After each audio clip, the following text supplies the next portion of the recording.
Hey guys, this is Rick Collins from the Jakl Den. Just wanted to let you know we still have these beautiful scarves available. We will be selling these all summer and into next year. As long as we got them, we'll be selling them. They are available via myself. You can either email me at collins.richardw@gmail.com, or you can text me at 214-498-8532. We can set up payment for it. Taking electronic payments. We can figure out other plans if necessary, and you can pick them up for free, or we can send them to you at cost, obviously. But they start at $15, and then we just add that shipping cost on. So if you want to get one of these beautiful ones for next year or to wear this off season, probably in the winter when it gets a little chilly, give me a shout and we'll get you taken care of. Thanks. What's up, everybody? Welcome back to the Jakl Den podcast. Today, I have a special guest, the only gentleman to be voted on man of the match 2 weeks in a row, back-to-back, to end the season, the 2023 campaign, all the way from Salt Lake City, Utah. It's your favorite, one of the fan favorites. This was definitely one of the big ones all the way through the season. That's Danny Hot Wheels Christensen. How you doing, man? Good. Thanks for having me. How is the weather up there in Salt Lake City? Is it just as hot as it is here? Or? No, it's literally perfect. It's like high 80s, but zero humidity. It's perfect. I heard it was 111 over there yesterday, and I was like, "Yeah." I don't really use the Fahrenheit too well. I'm still on the Celsius scale, and I got in my car after work, and it was 42 degrees Celsius, and it was like I'm like sending this to my friends in South Africa, saying like, "Do you want to live in Texas for real?" It's unsafe, yeah. So it's like it's either the snow or it's the cold. So I think we've obviously talked online quite a bit. For those of you who don't know, tell us a little bit about yourself. Where are you from? Where were you born? Where'd you grow up, man? Yeah, born and raised in Salt Lake City, Utah. Went to high school here, and outside of living in Fiji for 2 years, I lived in Utah my whole life. Lived in Houston for 6 months, and then now have lived in Dallas for 6 months. But you said you lived in Houston? Yeah, I lived in Houston in like 2012, I think. I was out there doing an internship working, and I was also playing sevens with the Woodlands Exiles. Right on, man. It's a little bit more humid in Houston than it is here, but what did you think of your time there in Houston? Did you like the city? Did you? I actually did. I actually like Houston a lot. Every time I say that, people are like, "You are crazy. Houston is the worst." And I'm like, I don't get it. I think actually Houston's actually pretty cool. I think it's pretty fun. Yeah, it's definitely a different animal.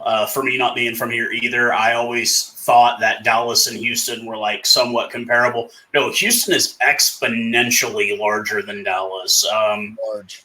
And obviously, it's larger than Salt Lake City as well. But so with you growing up in Utah, how did did you play any other sports growing up, or was it just straight to rugby for you? Yeah, I think for me, my first real love sport-wise was basketball. When I was really young, I loved basketball. I grew up in the John Stockton, Karl Malone era. Of course, the mailman himself. Exactly. And so I was a big basketball kid growing up. Then my focus really transitioned to soccer. I played soccer relatively competitively from the time I was like 10 until I was probably 14, maybe 15. And then that was when I transitioned to rugby and in turn transitioned to football. Soccer was year round. And so I had rugby in the spring, and then I decided to start playing football when I was 14, 15 years old. And so then it transitioned to rugby and football, and then post high school, just rugby ever since. Well, we've had a few ex-football players on the team. What position did you play in football? So my junior year, I played corner. So and I weighed like 115 pounds. Like I was tiny. So that's part of where I get my really low tackling is from being a cornerback junior. I got to play a little bit of varsity my junior year, and I quickly learned that if I'm trying to tackle some of these big running backs, I better go pretty low on them. So yeah, I was a corner and a safety as a junior, and then my senior year I played receiver. So I was on offense my senior year. Yeah, it's we had Alex Tucci, who also was with the Utah Warriors, and he was I think he was a linebacker, is what Alex Tucci was. I mean, obviously a bigger frame. Those guys on the front row, he a little bit bigger of a frame. Yeah. But obviously, you come from a huge family. How many Christensen siblings are there? So I have 3 sisters. We probably seem like we're a lot bigger than we are because we're pretty dang vocal. But yeah, it's me and 3 sisters. I'm the only boy. Okay, right on, right on. So, when you made the transition into rugby, obviously as a teenager, was it just something that like excited you when you saw it, or was it like some friends were playing, or like how did you even like dabble into that sport? Yeah, good question. So my uncle was a high school rugby coach. Are you familiar at all with Larry Gelwick's Highland Rugby from Utah? No, but one of the fan questions from James Hankster, that was actually one of his. He was wanting to know about your relationship with that particular coach. So we'll go ahead and knock that one out of the way real quick. Yeah, so that's my uncle. So his youngest son we're within 6 months in age. So we grew up really close as cousins. We lived a 5-minute drive from each other's homes. So we were really, really close growing up. And Larry was out there coaching the high school team, and Larry's wife Kathy worked. And so after school, Larry would pick up Keaton and then me, and we would go to the Highland High rugby trainings from the time I was 5, 6, 7 years old. So I'm one of the few, truly Americans that grew up passing rugby ball. I never could play because there wasn't any organization or anything like that until high school. My uncle let me start practicing with the freshman sophomore team as an 8th grader, despite being 75 pounds soaking wet. Um, but uh, um, but yeah, growing up, I would have sleepovers at their house, and he would wake us up at 3 a.m. to watch the games going on overseas. Like it was something in my blood, and I always knew, no matter how much I love soccer or basketball, if it came down to it, I was going to pick rugby, even though I had never actually even played in an organized game. It just was always something that I knew I wanted to do. Do you remember any of those early matches in particular, being young and watching like any particular games or teams or names, guys that you liked watching play back then? Or Yeah, absolutely. So there were a few when I was really little. So there's actually a USA World Cup qualifier game against, I think it was USA against Chile when I was really little. I was probably 9 or 10 years old, yeah, and they just so happened to have held a like youth clinic for rugby right before that game. So I like went to that clinic. It was really, really cool. My first actual experience is passing rugby ball around. So that one was big. And then of course watching the USA play Chile when I was a little kid. I had this little mini USA rugby ball that I had a bunch of guys sign that I have no idea who they are to this day. But like it was something that I'll always remember. And we played a game of touch at halftime of that game as part of the camp or whatever. So that was a big one. And then we would also, I would be invited to go to nationals with the Highland rugby team. And so I went to Columbus, Ohio a couple of times for 3 or 4 years. They were held here in Provo, Utah. And so I would go down on to the national championship tournament, and I'd get to watch the national championship tournament, which was really, really cool growing up. So I always watched those Highland teams when they'd go and win a national championship, which was really cool. And there were some really big names that came out of there. Like there was a lot of guys that ended up playing in the NFL, guys that won Super Bowl rings that I got to play with or watch growing up. yeah. And so it was pretty cool to be a part of that. So, for those of you don't know who've never really been around Salt Lake City, West Valley Park, I believe, is it West Valley? Is where Yeah, West Valley. it's the Pacific Island community that's really it's become a magnet for there. A lot of them are guys that are from usually Sacramento area, Palo Alto, those areas. They'll move there. What high school do those guys typically feed into? You'll see the majority of high schools will have, Polynesians at them, whether they live in that area or not. Or not? But the predominant high schools in that area is like Hunter High School, Kearns High School, Granger High School, East High School, West High School, Highland High School. Um, yeah, that whole like southern, western, even up east a little bit, kind of suburb area just outside of downtown.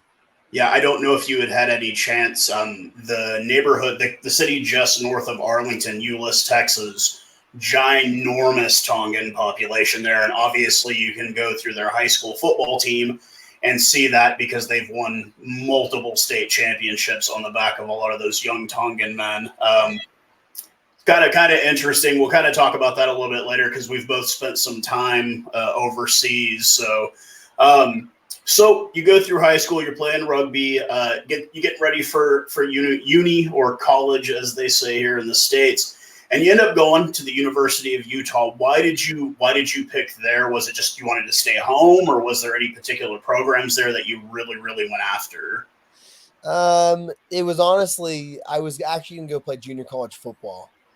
And I had it was called a preferred walk-on spot, meaning I was on the team technically, but I didn't have a scholarship. I had the opportunity to earn one. And it just kind of came down to like, I just wasn't all that excited about it. It was in a small town 2 hours south of Salt Lake. And the head coach at the University of Utah called me, who had played Highland rugby. I'd known who he was for a long time. He was one of those guys I was watching when I was really young, watching win national championship. And he called me one day. He's like, "Hey, I heard you're thinking about not playing football." He's like, "Why don't you come play rugby here?" And I was like, "All right, let's do it. I love rugby, so let's do it." So it just fit well. It was close. It was easy. And I, at that point, was planning on serving a Mormon mission or an LDS mission at that time. So it was like, I can do this for a year. And if I want to do something later different, I can.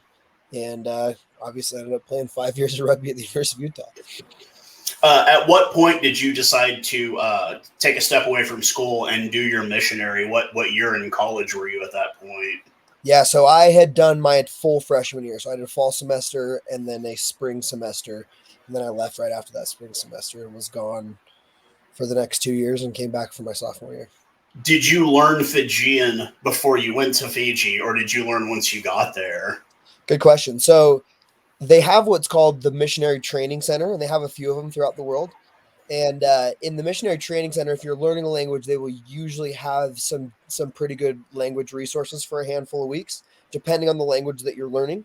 So I spent 8 weeks in what's called the Missionary Training Center in Provo, where I took essentially like Fijian courses. Kind of difficult to teach and learn Fijian because there just are not many books or resources. It's not written much. But it definitely was one of those things where I walked into that room and I saw a word that was this long in small print. And I was like, I don't know if I'm ever going to be able to learn this thing. But after 8 weeks, they sent us out there, learn it like with enough of a basis, not communication wise, but just like general basis of the language and how it works. And then you just kind of struggle through it for a while until you get comfortable enough. I don't mean to digress. Just anybody out there, if you ever do have any LDS boys that do come up to your house, knocking on the door, they do that. It's part of their missionary work. Don't be afraid. Offer them a cold drink, and they will tell you some of the coolest stories. I had a couple of boys that would come to my place in Dallas, and we ended up going through 4 rotations with that same area. And these guys would come in, and it was a lot of the things that I thought, oh, do you go to BYU? And they're like, no, man, that place is expensive. A lot of them don't go to BYU because it's expensive to go to BYU. So they'll go to Utah or they'll go to Utah State. And a lot of them I found out weren't even from Utah. A lot of them were from like Nevada, Northern Arizona, Idaho. I met a kid from Korea, a kid from Mexico. So they're really nice people. If they ever come and knock on your door, they're not Jehovah's Witnesses. They're super nice guys. And like I said, my time when I found out that you had done that, I already knew automatically you're a nice dude because I never met a bad dude in that. They were all super nice guys and had really good backgrounds, every one of them. But so you're in Fiji. Obviously, the game of sevens, I believe personally, was designed for Fijians, like because they are superb specimens when it comes to that game. Please tell me you got to go to some rugby while you were on your missionary work down there in Fiji. I didn't really watch anything outside of like there were a few like just like local like province games that I was able to stop by and see. But I did play a lot of touch rugby. So every Monday is it's called your preparation day. It's where you do your laundry, you write home to family, you do your chores, everything you need to do to keep your house clean, your shopping. But once you do that, you have time to go and play sports and do kind of what you want to do within reason. And so I never played tackle or contact, but everywhere shuts down at about 4 p.m. I was going to bring that up. Yeah. Yeah, for like 2 to 3 The cops hours. will step out on the road and tell you to stop your car. Like everybody's out playing. A bunch of people are playing volleyball. The majority of people aren't playing touch. And that's part of how these guys are so dang good. It literally is just in their blood. They play touch for 2 or 3 hours every single day. And there are hundreds, if not thousands, of kids throughout the islands of Fiji that could step out and perform well in the Seventh Circuit anytime. Like, Yeah. that's part of the reason why the Fijian team just cycles through so much talent, is because they're just constantly finding new talent with how much they play and how creative and athletic those guys are. It's unreal. So that was honestly for my rugby growth, really cool experience, was playing touch once a week in Fiji with the locals. It was so much fun. Yeah, it's funny. I spent some time in New Zealand, and just watching like the local youth rugby games that were going there, and like realizing that I saw 15 and 16-year-olds that could probably play in Major League Rugby in New Zealand. Or, growing up and seeing like the likes of like Jonah Lomu, and then you go to New Zealand and realize he's not a freak of nature. They're everywhere there. Like big, massive Pacific Islanders. It's like they literally do grow on trees in that part of the world. And I mean, you see it in Fiji, just massive, tall guys, and you're just like, wow, they're just everywhere here. Yes. So you do your missionary, you come back stateside, you finish up. What did you major in at University of Utah? So coincidentally, I was about a semester away from graduating with a linguistics degree. And I came home and I was just, there's every little village has its own dialect of Fijian. And like, it was just so fascinating to me. And I came back and I just went full bore into it. And I was a semester away from graduating with a linguistics degree and was like, what am I going to do with a linguistics degree unless I commit 8 more years of school? And, it's like, I'm not really going to be able to do financially what I want to do with a bachelor's degree in linguistics. And I'm not the biggest fan. I was not a great student. I wasn't a bad student, mostly a lazy student that got by. But, I just, At least you're honest. 12 years was not going to be working for me. So I switched to business at that point, and I ended up graduating with a business administration degree. So obviously this is, 10 years ago, I guess, 10 years ago. Graduated, I think, 2015. So, yeah. 8 Yeah, years. so 8 years ago. At what point, I know you played for Utah last year, obviously. When did you come into the fold with the Utah Warriors? When did that become kind of a thing for you? And how did you get to that point? Yeah, good question. And I'll give you the because I'm such a bad storyteller. First of all, I will just give so much irrelevant detail, but I'll try and keep it relatively quick. So basically, after I graduated college, 2015, the league didn't start until 2018, and so I was just playing, local club every now and again. I wasn't playing a ton of rugby. I was probably playing those 3 years. I probably played a total of, 10 or 12 rugby games. And then they had announced, and there's a sevens team that started in the Valley that was doing really, really well. This Utah Club Sevens team went and won the national championship twice. So I was playing with those guys, and that was kind of like the precursor to the Warriors. They started with the sevens organization, then it went to the year before the MLR started what they called the Salt Lake Select 15. Mm-hmm. And we went and we played like the Austin Huns, for example. We went and played, I can't remember who else. We went and played the Glendale Raptors. Okay. Because they were established at that point. And we went around and played some of these teams that were going to be in Major League Rugby, and really good experience. I actually played fly half, which is what I played in college.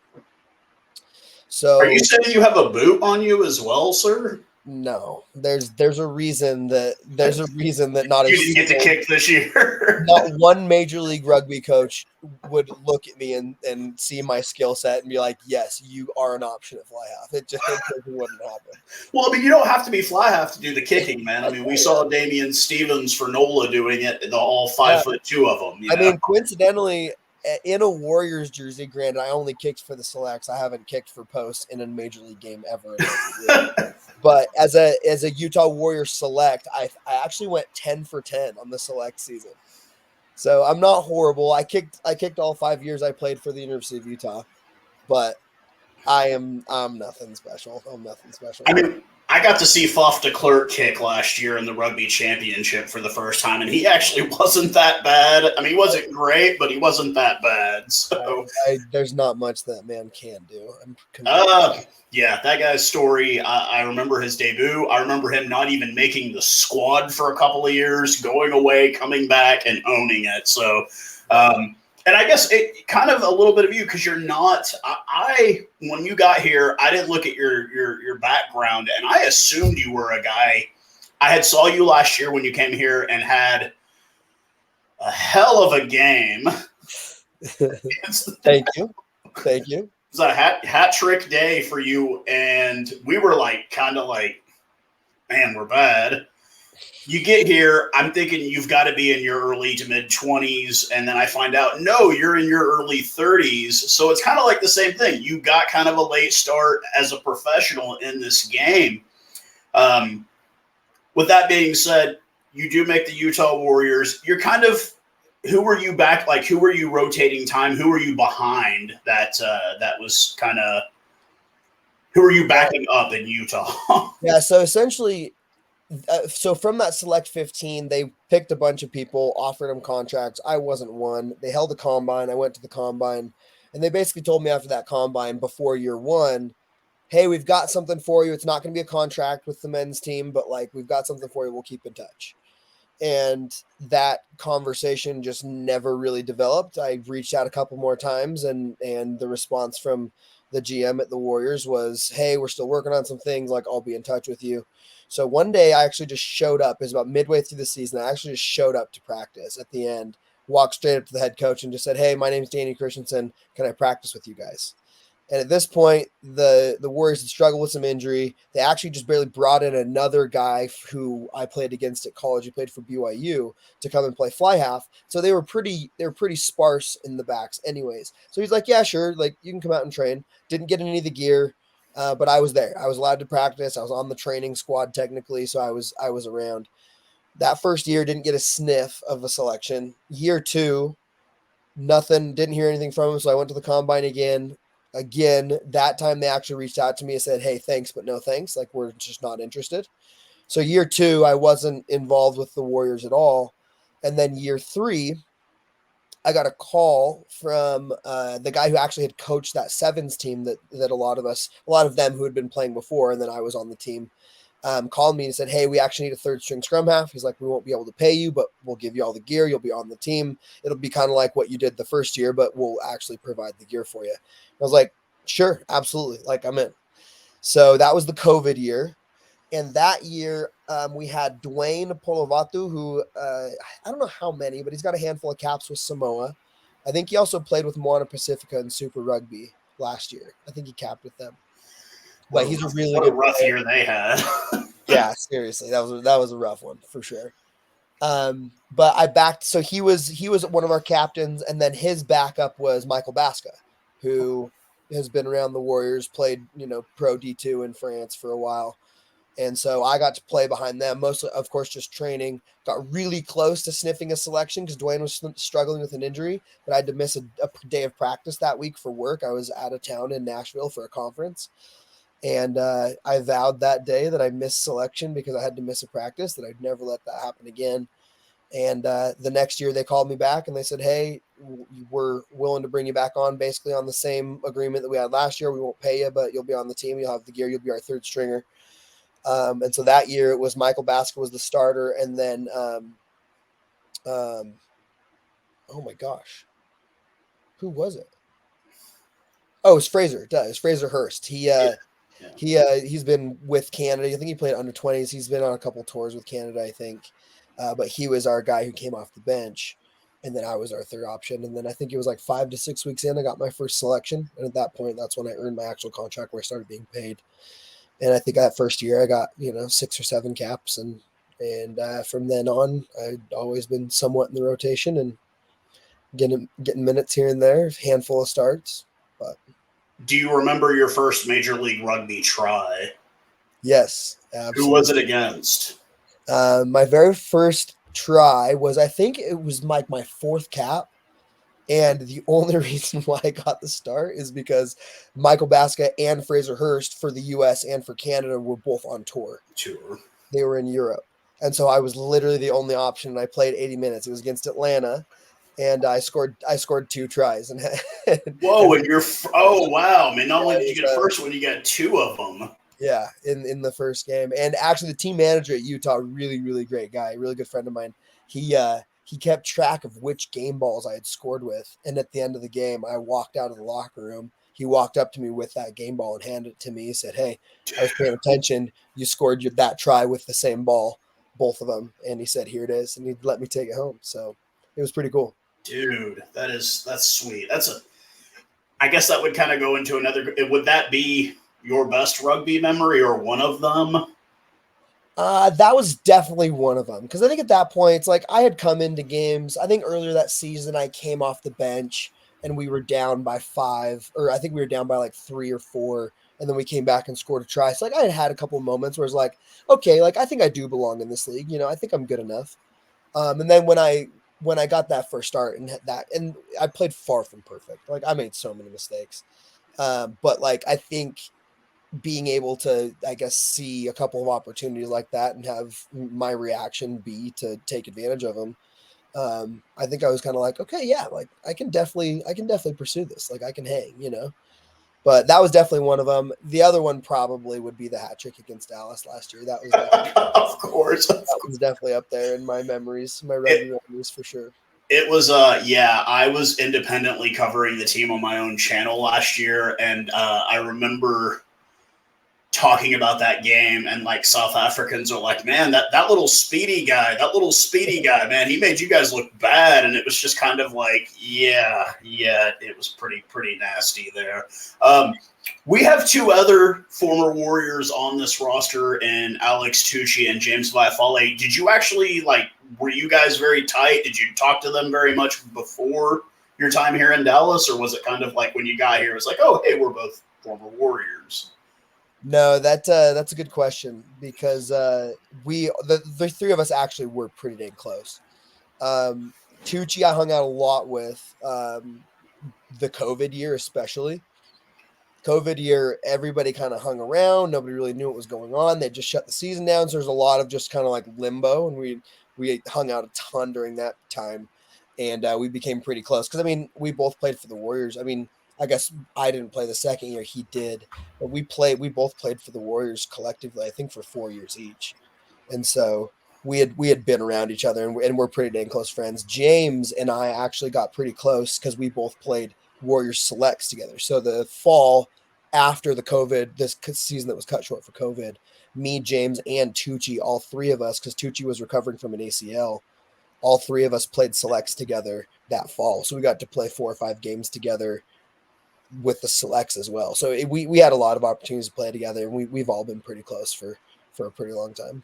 Yeah, Alex Tucci was actually my very first Jackals interview that I ever did. And Really? Him being an Italian boy from the boogie down Bronx, one of the things that came up was pizza, and he was like, man, the pizza is bad here. I'm like, I know, bro, it's pretty bad.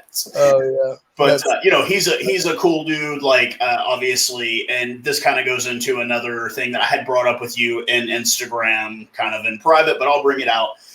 It's the popularity. It's not the guy with the Pumas caps or the Namibian caps or the Canadian caps, but it's the fan favorites, seriously, amongst the general consensus have been you and Alex Tucci. Neither guys who have any USA caps, but guys that both just are blue-collar rugby players. And, did you feel like that was kind of the case with the Warriors, or was it the international guys that kind of got a little bit more acclaim, or was it kind of the same thing with Utah? Was it like, did you feel like the American local kids kind of got a little bit more of the props, or how did it feel to you at least? Yeah, good question. I think for me personally, I think I was kind of, because I mean, I'm small, like I am local, I'm old when I finally first got my shot. I think for a lot of people, because I am local to Utah, I think a lot of people, it was kind of like to the kids, it was kind of like, oh, like if this guy can do it, like I can do it for sure, like,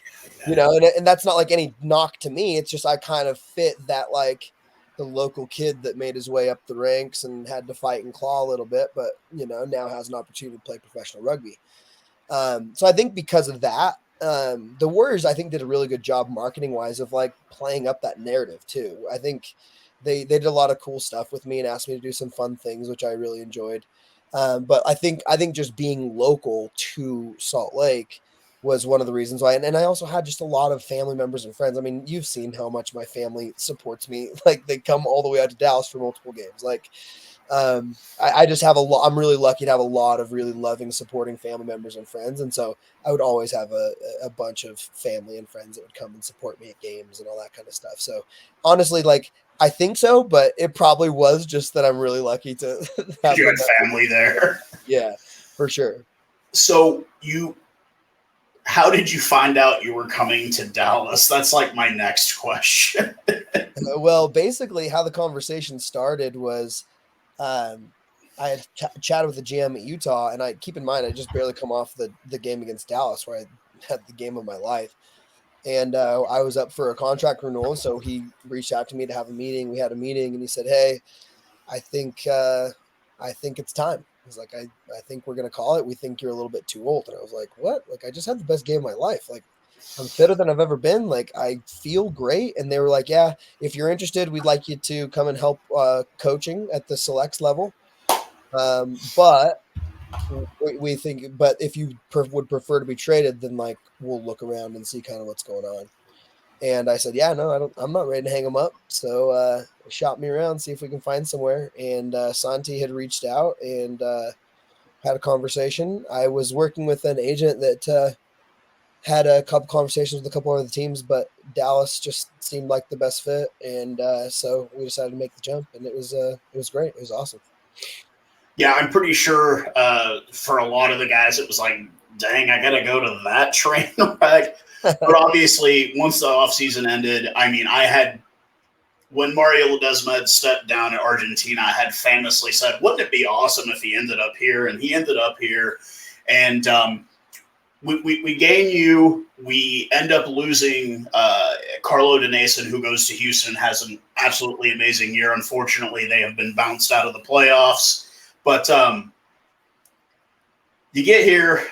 We don't really know a lot about you. We go into that scrimmage game kind of doing a bit of pre-video, and you start at scrum-half in that scrimmage game. And I think I come up to you after the game and said, wow, dude, you did an amazing job. We knew from the offset, as soon as we saw you out there, it was like, because losing somebody like Carlo, he was really, really, really good. And then adding him and Adrian together, it was a South African combination that worked really, really well. And then we saw you, and it was something I did bring up in the post game. It was like, hey, man, this guy, we got somebody that fills the gap. Obviously, we didn't know anything about Natsa.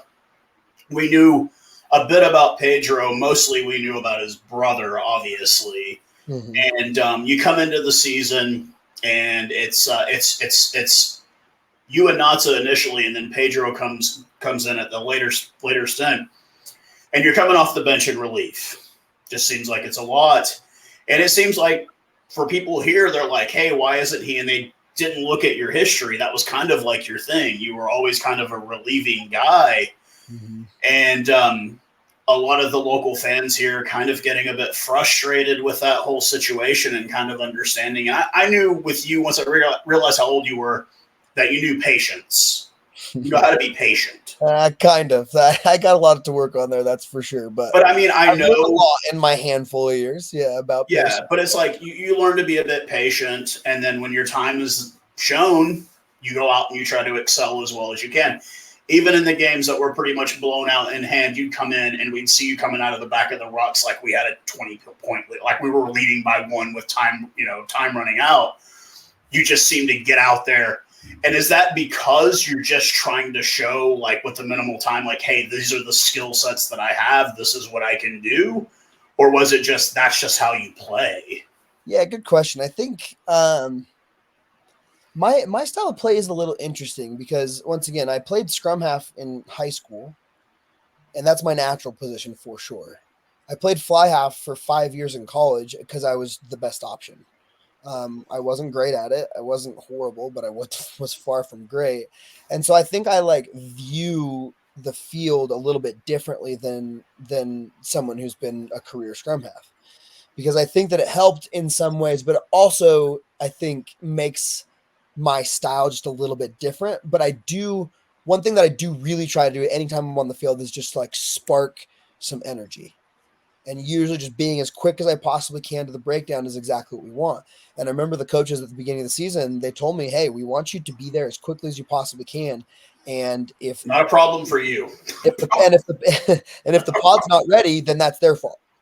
And so it was kind of this thing where it was fun for me to be able to come in and try and push the pace. I struggled early on in the season with some really nagging, annoying little injuries in my lower core, my adductors and stuff that really just kept me pretty tight the majority of the season, which was unfortunate. But I think that really is just my style of play. I know that if we can get front foot ball, we will have an advantage because the defense won't be ready. And so I try to make that a really big focus in my game to be able to catch the defense off guard. And sometimes that comes with a forward coming and running a really good hard line off me. Sometimes it comes with, there being a potential opportunity in front of me and then, looking for an offload. But some of those things are a little bit more fly halfish than scrum halfish. Yeah. And so sometimes I need to like figure out how to like tone those down a little bit, and just make sure I'm distributing. But it's helped me, I think, in a lot of ways. But I really, really enjoy it. It's a ton of fun. We can tell that you're having fun out there. You're giving it your all.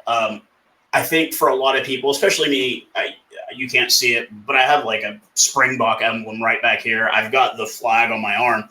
Obviously, with me growing up as a fan of Springbok rugby, I found myself many times in this season, it was almost like deja vu of, why are we kicking the ball away? Because it's what the Springboks do too, and it's what the Argentinians are kind of known for as well. And I think it was kind of one of the more colorful questions in the thing, which was like trying to explain, I think with American sports, it's all about possession and control of the ball. Mm-hmm. With a game like rugby is a game of territory. And I think trying to explain to Americans, it doesn't matter who has the ball last. It doesn't always matter who has the ball last. It's all about gaining territory. And I think a lot of people are like, why are we kicking? And I'm like, because that's that style of game. It's a territorial game. Now, I don't think Major League Rugby has really gotten to that point yet. I think maybe that was a bit of our Achilles heel this season too, was that we're not playing the typical style that Major League Rugby teams are playing. But with that being said, you were a part of the first victory in this team's history. We all got this right here for that night. I remember you walking up. We were all just saying thank you. I was in tears because I've been following this team, traveling, all this the whole time. What was the atmosphere like in the locker room after that game? I think because someone like me who came in this year, right? I didn't go through the first 16 in a row. And it was interesting to see, like, there was definitely, because I think we all at that point, what was that, game 5 or game 6 of the season? So like we'd been through a handful of losses in a row, but like there was visibly something different about guys like Liam, about guys like Dewey, about guys like Tucci, exactly, about guys like Soup. Like there was something different with like Ale, like with those guys that had been there for that long and had been going through it. It was definitely it was cool to see that with them. For us, of course, it was huge. It was like awesome. Like I was able to be a part of the first win in history. But it was honestly, I think the coolest part for me about that was like seeing that in them. Like so cool. They had worked for so long, and like what an awesome opportunity for them to celebrate, and for the coaches as well. Like been working really hard and coming into a team that's 0-16, Yeah. completely revamping that, and like that is quite the task. And it was It's cool to see for sure. it was a long season. Obviously, the only 2 wins. If you go back and look on paper, we probably should have had quite a few more than that. There were a lot of close games, especially the New England game, the Chicago game. Both Chicago games were insanely close. The season. Oh, I had forgot to totally ask something. Since you speak Fijian, when you met Big Mike Michaelelli, did you walk up and greet him immediately in Fijian? Absolutely. I do that to every Fijian that I meet. What did he? Has there ever been any like shocked, like jaw drop reactions to it? So the reaction is one of two things, and I've never had anything besides one of these two things. I'll go up to Fijian, I'll say something to them in Fijian, and they will either just respond back in English as if I had spoken English to them, Yeah, because they legitimately didn't catch the fact they that didn't catch the. like, because it's just so unexpected, like a little white kid, like no, Yeah. absolutely not. So they either will literally just like blow right past it and just respond back to me in English as if I had spoken to them in English, and then I'll say something back in Fijian, and then you start to see the wheels turn. They're kind of like, what? And then I'll say something again, and then it's like, oh, like what? Like how do you speak Fijian? So like that's kind of how it all starts. But that is one of the two reactions. The other reaction is exactly that. Just like they just like stare at me. They're like so confused, like have no idea what's going on. So I sometimes they'll literally just blow right past it. By other times it literally is like a jaw dropping, like what? But it's pretty fun, and it's fun to do on the field. Like if I see a Fijian that I've never met before, like I'll oftentimes start talking to him on the field because I think it honestly is just kind of like what? I'll kind of be like, did I hear that from the right guy? Like, is there Exactly. another Fijian guy behind you or something? Yeah, no, it's pretty fun, and it's fun to have because every team I've played with in the MLR, every one of the Warriors teams I was on, and of course here in Dallas, I've had at least one Fijian teammate, and so it's been fun to be able to kind of keep it up and practice a little bit and kind of chit Yeah, chat. we saw a little video later in the season where it was Mike with a couple of the Argentinian guys, and they were doing language lessons with each other. And I thought it was cute just because it's like, when is an Argentinian ever going to learn Fijian? You know, Well, Big Mike and Pedro were honestly really close. It was honestly the coolest thing ever. They were really close, and so Big Mike would teach Pedro stuff in Fiji, and then Pedro would come and speak it to me. It was fun. It was really fun. Hey man, maybe next season you can have like a little communication only with you guys, because I know for a fact that Adrian and Carlo would speak Afrikaans with each other on the field a lot. For sure. But unfortunately, with the many South Africans in this league, it doesn't really come to a benefit anymore. Had to actually, when Utah came, I met one of your front row players, Vandenberg, a guy who I've been wanting to meet for quite some time. Super nice guy, came here with his family, wants to stay. Nicest guy there is. Yeah. It's crazy with the amount of South Africans that have come here because of the sport, and you're finding out that like, I mean, I've got South African roots, so it's like I have that whole, but it's like people don't realize how much like Americans they really are. They just want guns, fishing, and cooking out. That's all they want. Yep. I mean, Herman, case in point, my boy Herman is wearing. He's like a redneck, man. It's unironic. He's a South African cowboy, dude. 100%. Yeah. We wouldn't say we say Roynik, but that means something completely different in South Africa. That means you're English, but it translates to redneck. So you're here in Dallas. We finish out the season. Obviously, the high point probably being the victory. What were your favorite things about being in Texas? What did you like about Dallas-Fort Worth? About the area, honestly, just there's so much to do. And we're in Arlington, so we're right between Fort Worth and Dallas. Exactly. So you're 25 minutes to downtown Dallas, and you're 20 minutes to downtown Fort Worth. So there's lots of fun stuff to do, cool activities. Loved the fact that it was like 70 degrees in January the majority of the time. Like I'm used to 2 to 3 feet of snow, and Yeah. below freezing temperatures. So that was really nice. Just perfect weather all through the spring was amazing. But honestly, like culture, like the people, everybody's super nice, and people are really nice here in Utah. But like, I liked how much more diverse Dallas Fort Worth area is than Utah. Utah is so predominantly white, so it was really fun to like be not only in a community that is diverse and get to know different cultures and all kinds of stuff, but also a community that's diverse but really welcoming as well. So it was really fun. I really enjoyed that part of coming to Dallas and like really enjoying the people.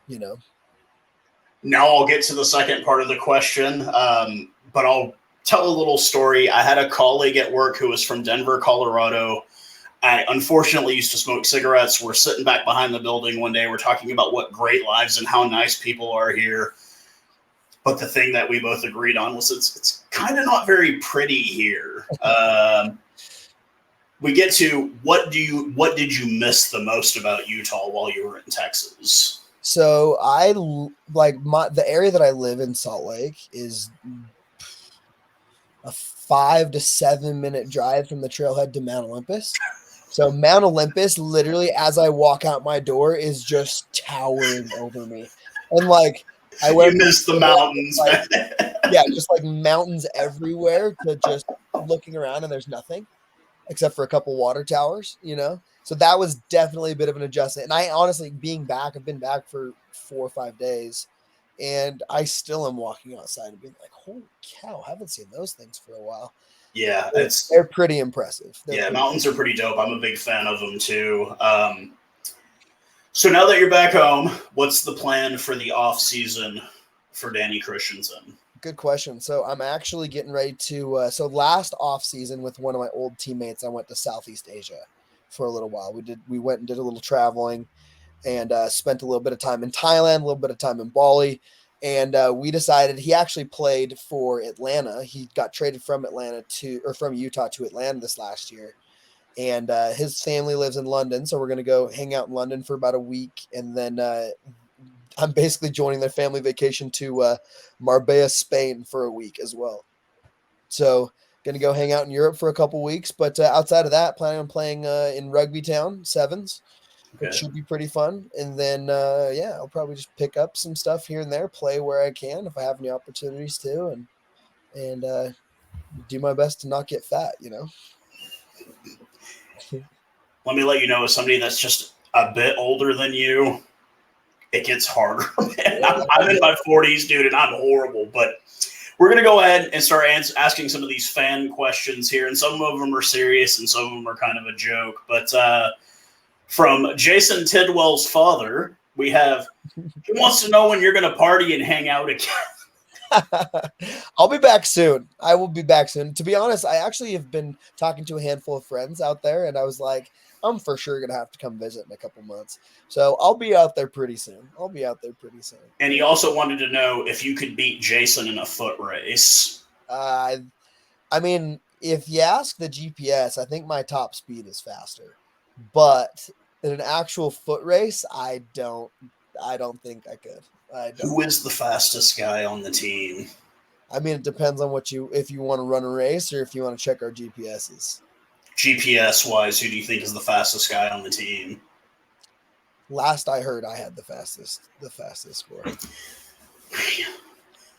But I could be wrong. And I hope Pancho watches this and he comes out and just debunks it. He's like, he's a liar. It was somebody else. But last I heard, I'm pretty sure that I had the fastest.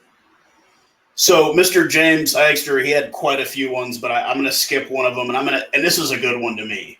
Which other Jackal player would you most like to be stranded on a desert island with, and why? So coincidentally, me and Niall, my teammate that I'm going to England with, we were asked the same question on a social media post for the Utah Warriors. That's funny that you just said that.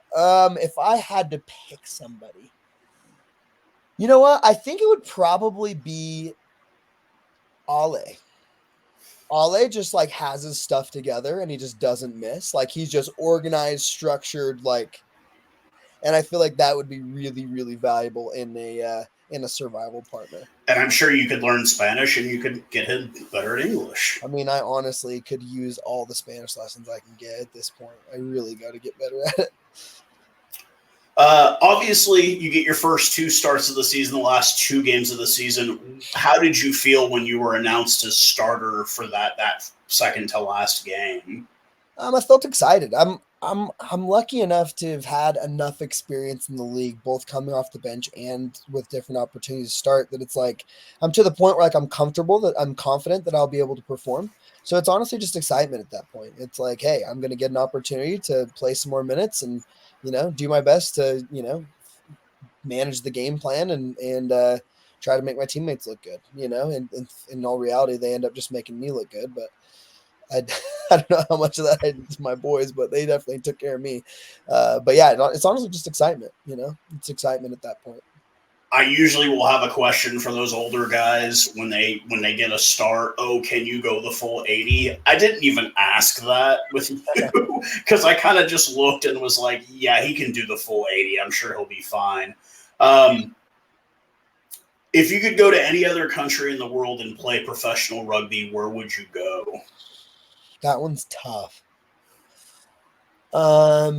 Would you do Super Rugby? Would you do URC? Would you do the Premiership? Would you do it's kind of a toss-up for me, honestly, between URC and Super. I think I would love to live in Australia, New Zealand again. I absolutely love that. But I do think the opportunity to travel in the URC is really, really cool. Much, much more. Yeah. So I think that would be awesome. But like the actual, like the level of rugby and the rugby I think I would enjoy playing, I think it would probably be Super Rugby, probably something in New Zealand, and then actually, honestly, either New Zealand or Australia, or a European URC team. If you had to play for a team in New Zealand, who would you want to play for? I mean, it's easy to say the Crusaders. I mean, they're just unreal. I think also playing scrum half with Richie Mwanga as your fly half would be really fun. But honestly, same with Damian McKenzie with the Chiefs. I don't know, maybe the Chiefs or the Crusaders. That's my team. But I also have a Satyrs kit in the closet. Yeah, that I almost put on the other day because like they won. That was heartbreaking. That final was heartbreaking. If you had to play in Australia, where would you want to play? That's a good old question. Probably just the Brumbies. Okay. Yes, I mean, I'd say they're the Taws. Those are really the only. The Taws would be another good option for sure. But I think I really think that I would enjoy. I just think it'd be so fun to play with some of those guys. Like some of those guys are just so ridiculously skilled. I still think the best scrum half. I mean, I'm a huge Faf de Klerk fan, but I still think Aaron Smith is right up there as well. Even at his age, he's still just a monster at scrum half. Yeah. With the Landers down there. Couple more last questions that we'll let you go on this one. What music or band do you have to listen to before every game? Good question. So my very last song that I listen to before I go out, I usually have 2 or 3 that I get through, and it's kind of a mixture of genres. But the one that I always will listen to no matter what is Inner Bloom by Rufus Du Sol. It's kind of like an indie melodic EDM type sounding song, but it just like, gets you going. Gets me focused, but it also like it's my visualization song. So I'll like visualize what I'm going to do while I listen to it, but then also just like gets me in the zone. Like for whatever reason, the song itself just really like hones in what I want to be doing. So good for visualizing, good for just getting zoned in for the game. And one last one before we let you go. This is another personal one here. If you had to have a last meal, what would it be?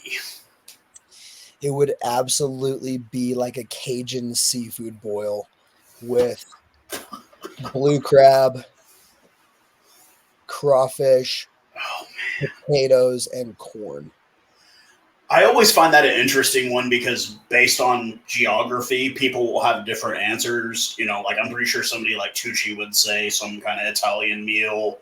Yeah. I'm sure the Argentinians would probably empanadas of some kind, I'm sure. But like, okay, so it would be Cajun crawfish. Did you have you gone to New Orleans on a trip yet for a game?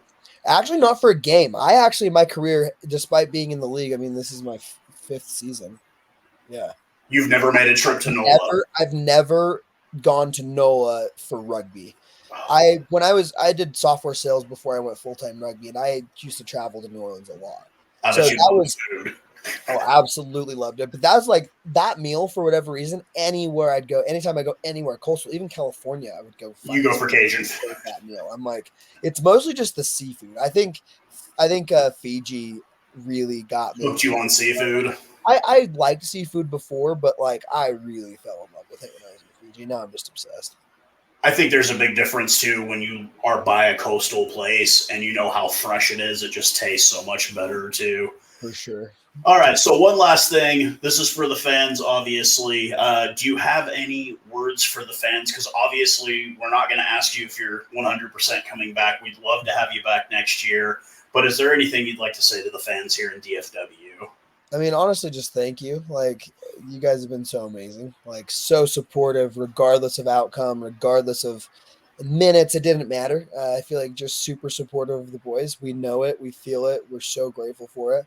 So pretty much just thank you. The continued support means so much more than you know, and we absolutely love having you guys. Like, you make it possible for us, but you definitely give us a little bit of a spark that we definitely need sometimes. So just thank you.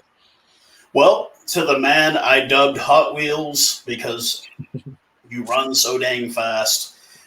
Thank you for joining us again. I really appreciate you coming on here to do this, man. And we hope you enjoy your off season.